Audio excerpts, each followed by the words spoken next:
Unaambiaje wananchi baada ya kusema ninamwachia Mungu afanye kazi yake.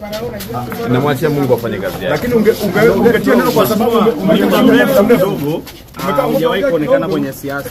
Labda pengine mkuu unaweza kaongea ulikuwa wapi au una nini cha kuzungumza?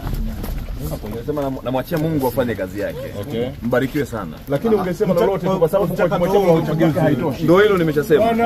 Wanahamu na wewe kujua nini ambacho kinaendelea. Wajue namwachia Mungu afanye kazi yake. Kuna watu walisema kwamba uenda unaumwa ndio maana hujaamua kuchukua fomu mwaka huu.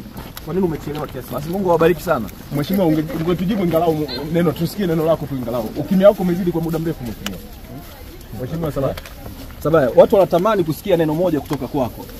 Mheshimiwa, unazungumziaje wenzako ambao wamejitokeza pia? Unaona kwamba kuna changamoto yoyote ambayo umeiona hadi sasa hivi kwenye uchukuaji na urejeshaji wa fomu? Mheshimiwa, kidogo tu mheshimiwa. Neno lako ingalau.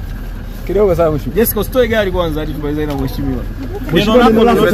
Nimesema anamwachia Mungu afanye kazi yake. Mungu awabariki sana. Lakini ukimya wako ulikuwa unamaanisha nini wa muda mrefu? Ya kwamba anamwachia Mungu afanye kazi yake. Ni kweli ulikuwa unaona mheshimiwa?